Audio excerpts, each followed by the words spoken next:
Coming up in sports, time is running out for the Chiefs. You're just getting late in the season. You're not going to get these opportunities back. How the Texans put another nail in the KC coffin. The Ozarks First Sports Report is sponsored by Chevy Dealers of the Ozarks. 4th and 1, and they're going to go to 10-10 game. Anderson almost got there. Pass is incomplete. The Chiefs were doing some Sunday night gambling at Arrowhead Stadium, and it did not pay off. Houston beating the Chiefs 20-10, handing Kansas City its 4th loss in the last 5 games and all but knocking KC out of the playoff picture. It was a 10-10 game early 4th quarter, 4th and 1 from their own 31. Andy Reid elects to go for it, throwing instead of running, and it was incomplete. Houston would capitalize on that and score to make it a 17-10 lead. And then with 6 minutes left in the game, Mahomes would hit Travis Kelce with this pass, but the ball goes in and out of his arms and it's picked off. Mahomes throwing 3 interceptions and 0 touchdowns. Texans win 20-10. Afterwards, Big Red took responsibility for that 4th down call. I put the guys offensively in a tough position with the 4th downs.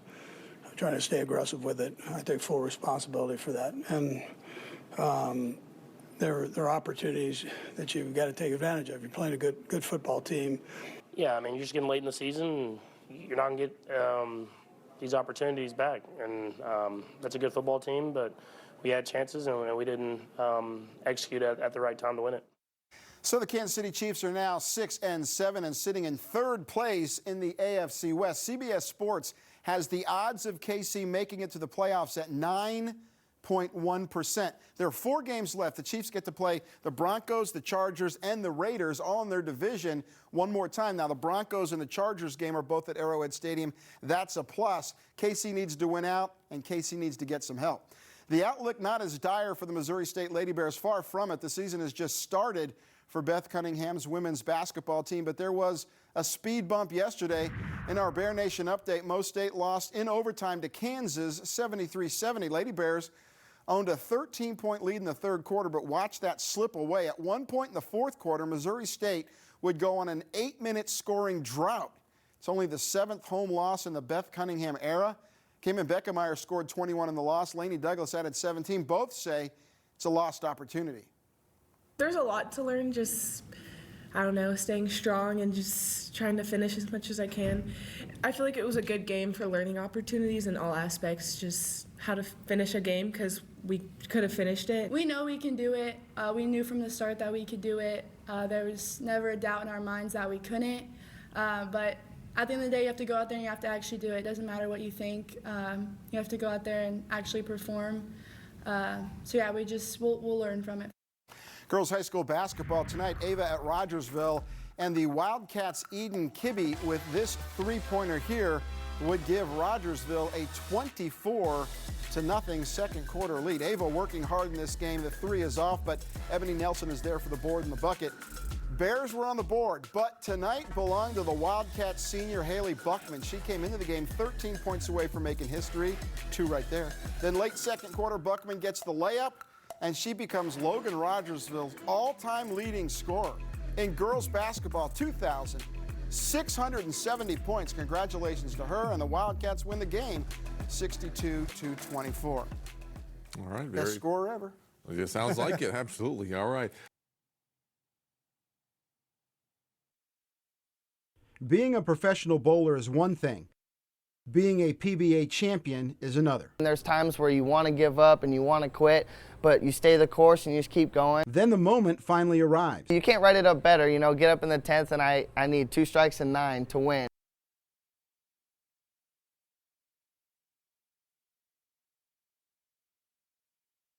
To get up there in that moment and be able to make it happen is awesome. In mid-March, Kevin Williams won the PBA's Shark Championship in Milwaukee. The 7-year pro became Springfield's first bowler to win a major PBA event. Well, he started when he was 9 years old and maybe out here because he's shooting 250s and all the other kids are shooting 150s. So he was already good by then. To navigate the grueling world of professional bowling, Kevin needed a mentor, and in stepped fellow Springfield bowler Casey Murphy. I don't know what he saw in me, but I can't give that guy enough credit. He was a father figure to me when I didn't really have much guidance in my life. When he came along and I saw what I saw in him, I saw the champion in him, I knew it was about as sure a bet as you could get, and sure enough, it's paid off. It makes me very proud, and mostly of him, that he's come so far, that he's built on his opportunities, and now he's a PBA champion recognized around the world. But that's only half of Kevin's story.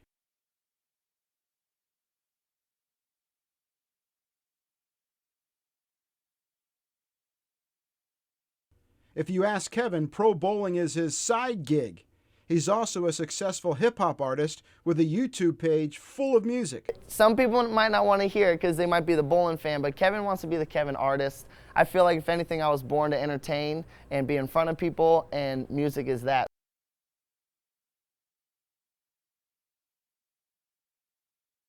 Not being a huge hip-hop fan, I'm sure he's very good. I know how to watch him throw a bowling ball. Right. I know he's very good at that.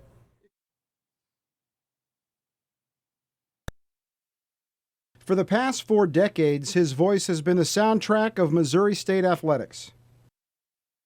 But a year ago, Art Haynes' voice was silenced.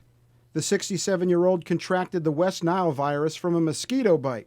Within days, Haynes was paralyzed and nearly died. Do you look back and think, why me, or do you feel that way? Well, I think, why me to still be here? You know, that would be easy to do. 700 people in the world get this each year, and I was one of the lucky 700 last year, but no, I really don't. I'm just happy to be here. And Bear Nation will be happy to hear that Haynes will be back in the broadcast booth this season. I mean, so many people have been very kind and have said they miss me and not the same and whatever, and that's very nice of them to say, so I want to try to do that. It'll be a challenge. The Missouri Sports Hall of Famer plans on calling Bears football and men's basketball home games. He's mastered a motorized wheelchair, and Missouri State is modifying the broadcast booth, and it's given Haynes a new lease on life. So that's why it's important for me to get back to doing what I did before. I don't know how many more years I'll do it. I didn't know that before, really, but the Chiefs thing has gone well. And Haynes is also the host of the Kansas City Chiefs pregame and postgame shows. Those radio broadcasts have originated from his room at Springfield Rehabilitation with the help of his wife Lisa and daughter Kathleen. The support of my family, and like I say, these first 2 Chiefs games, they've both been in there working with me, and Mitch even gave them credits on the end of the first broadcast for our Springfield studio. So the support of my family and friends has been awesome. Haynes has always been a God-fearing man, even more so in the last year. I thought I was going to see him a couple times, but you know, I've maintained a good attitude, and I think that's been a lot of the reason why we've gotten so far. But oh yeah, like I say, the prayers of so many people, I think that's why I'm still here.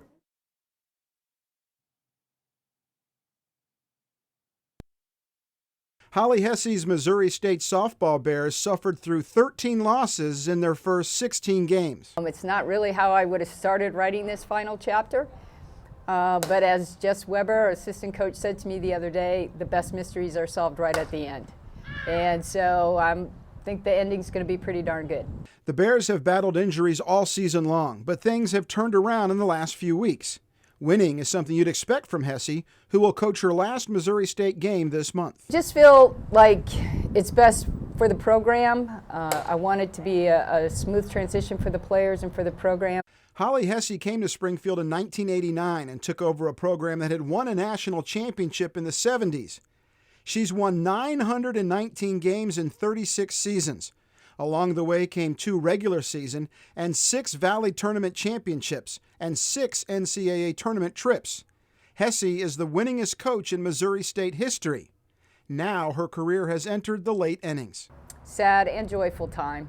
You know, I've been doing this for 42 years, my entire life. I say, you know, I went to college at 18, and 64 I'm still there, and I'm just grateful for all of it, you know. The wins, the losses, the lessons, the blessings. It's all been amazing. She's been more than a coach for more than 700 young women. This year's team has 7 seniors, including Olivia Crable, who will end her career owning a handful of most state offensive records. I get a little bit emotional when I think about this being my last season, and with it being Holly's last season, you know, knowing that we get to leave this program together and leave our legacy together just really means a lot to me. As Holly Hesse enjoys another practice, she can't help but reminisce over a lifetime on the diamond. That I led with love, that I coached with class, and that I did the right things the right way, and that I helped a lot of young women become strong, powerful, kind human beings. That's my legacy.